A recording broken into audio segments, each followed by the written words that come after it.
All right, today we're talking about the importance of community in private practice. When I first went into private practice, that was the one thing I knew I was going to be lacking and that I was going to miss a lot, which was having a team of people around me, other social workers, other therapists that motivate me, inspire me, help me to grow and learn. And when you go into private practice, you automatically go into kind of like this isolation chamber in some regard. And we're going to talk about how to fix that today because I think community is really important.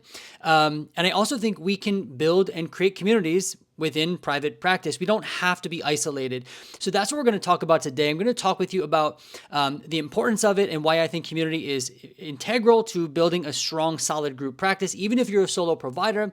And I'm also going to share with you where to find community, how to build community, and a little bit about the community that I've been building. If you've not been here before, my name is Matt. I'm a therapist in private practice. I own a group practice, and I like to make videos just like this to help other therapists start, run, and grow private practice. I also have a community that I've been growing and developing for therapists who are interested in private practice, who are in private practice, no matter where they're at. And we're going to talk about that a little bit in just a little bit, okay? And also, it's super bright behind me. I apologize. It's a beautiful day out, but it might make the camera focus weirdly. If that happens, forgive me. But let's jump right in.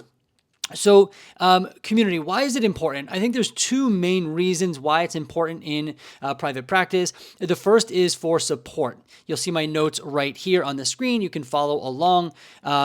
And number one is there's a lot of questions in private practice, just practical, right? How do I get credentialed? What's an incident to billing?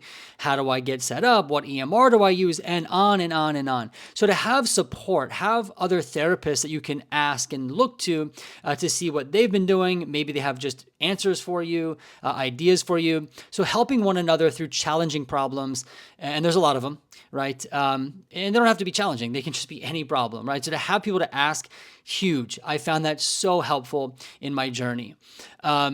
Again, there's a lot of questions we don't know the answer to. It's not like we kind of achieve mastery of private practice, but there's always a new question that we need to ask. And it's most likely someone else has had to answer that question. And people do have the answers, all right? So having people you can ask. The other thing is, when you come into a problem, right? It might be a financial issue. It might be there is the focus issue, right? It might be an issue with technology or something like that.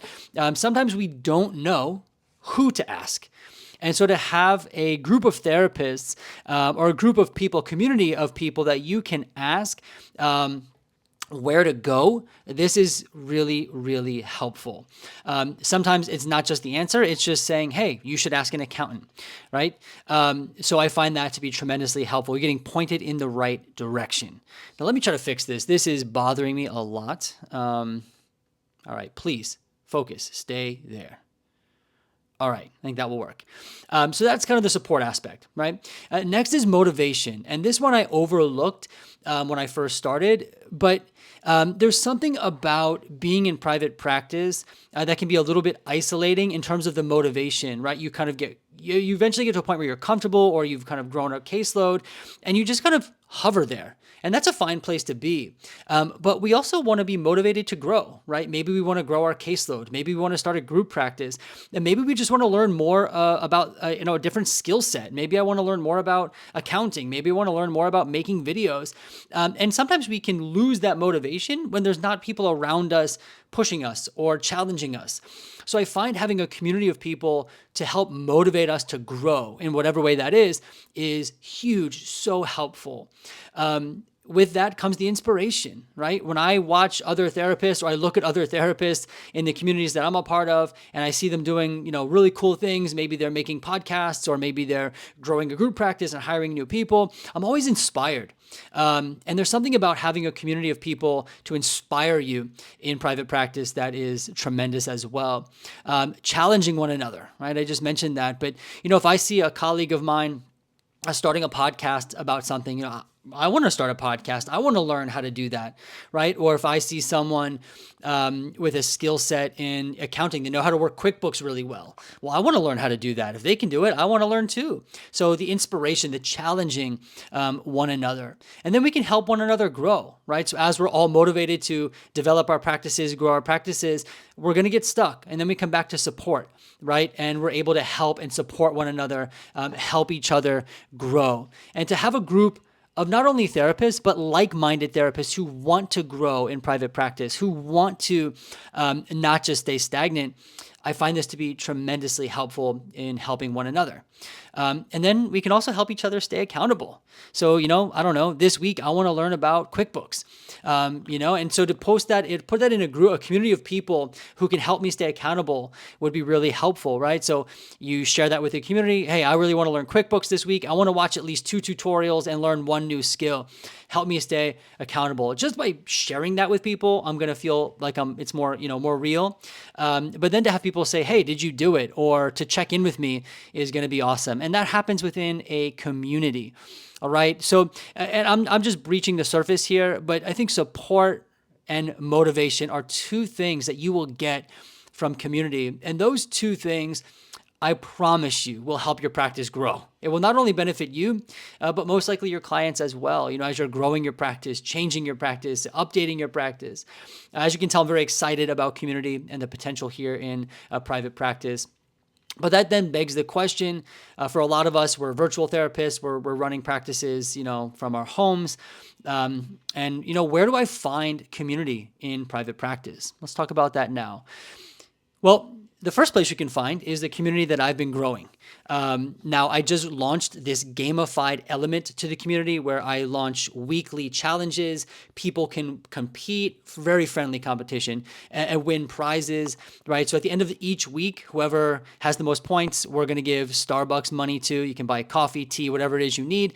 At the end of each month, we're going to give away a free coaching call, or we'll cover a month of your EHR services up to $100. And that's all going to be geared towards, those are the prizes, right? And those sound really nice, but the challenges are designed to help you grow, to help motivate you, not just numerically with clients, but to grow as a business owner. Okay, so and those challenges are meant to be inspiring, motivating, giving you that push to actually not stay stagnant and go for it.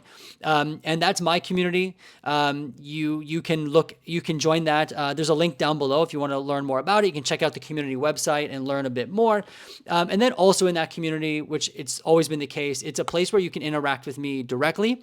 So if you don't want to participate in the challenges, that's totally fine. But you can also join and ask questions. So I review every single question that comes through personally.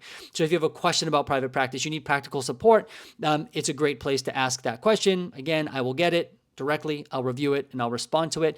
We also have a biller who participates in the group and can answer all your billing questions, insurance questions, and we find that to be tremendously helpful as well. Now, in addition to my group, you can build your own communities. So you can, look for former colleagues in private practice. You can go and scour the internet for other people and try to come together. A little bit challenging, but you can certainly do it. There's a whole bunch of Facebook groups out there for therapists in private practice. I find these to be helpful communities, but a lot of them are really large. So they've grown, 15,000, 20,000. And so there's a lot going on in there. It can be a bit chaotic. It can be hard to find your way. It can be hard to get timely responses or responses are authentic. You really don't know who's responding, but they are out there and they are helpful. And then there's like companies like Alma that create communities for therapists, and there's a few others as well. So there are communities out there. This is where I would start. And oh yes, I forgot to mention, if you do decide to join my community, you will get, the first month will be $10. And there's no commitment. You can cancel anytime. You just use the code Let's Play, and you can get $10 for the first month. And then after that, it's $25. Again, no commitment, no hidden fees. You can cancel at any time. But these are just some of my thoughts on community. I would love to know how you've built community in your private practice, and I hope you learned something. I hope this inspires you. I apologize for the camera, and that was distracting. Anyway, I hope you learned something, and I look forward to seeing you in the next video.